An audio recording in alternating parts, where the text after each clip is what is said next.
Friends, কেমন আছো তোমরা সবাই? চলে আসলাম সন্ধ্যাবেলা নাস্তা বানানোর জন্য। হালকা একটু বাটার দিয়ে দিলাম। পাস্তা রান্না হয়েছে, হালকা বাটার দিয়েছি, যেহেতু আমরা তেল খাই না। এখন দিয়ে দেবো রসুন কুচি, কাঁচামরিচ,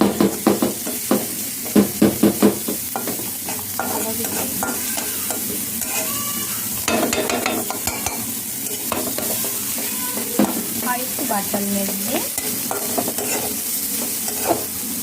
একটুখানি বাটার দিয়েছি। এখন 1 চামচ দিয়ে দেবো আটা, দিয়ে দেবো মানে ময়দা দিয়ে দেবো, 1 চামচ ভেজে দেবো। মশলা দিয়ে দিয়েছি, একটু কষিয়ে নিচ্ছি। এখন দিয়ে দেবো সস দিয়ে দেওয়া হচ্ছে দিয়েছি। আর এখন দিয়ে দেবো লাইট সয়া সস 1/2 চামচ, একটু লবণ দিয়েছি, আর গোলমরিচ পাউডার দিয়েছি।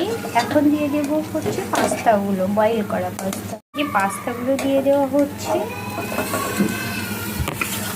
আমি বরবটি দিয়েছি বয়েল করে, পাস্তাটা বলে এটা একটু উল্টিয়ে পাল্টিয়ে নিচ্ছে। আর এখন দিয়ে দেবো একটুখানি চিনি, আর কিছু লাগবে না। এখন শুধু প্রাণ সস দিয়ে পরিবেশন করবো।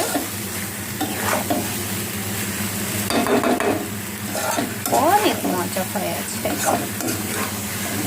পাস্তা মশলা দিয়েছি,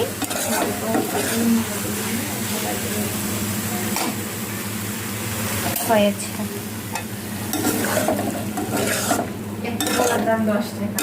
পাস্তা আমি উঠিয়ে নিয়েছি, আর সস দিয়েছি উপরে।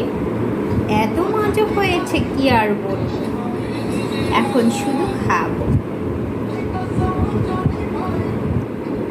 এভাবে পাস্তা বানিয়ে খাবেন, হেভি টেস্ট।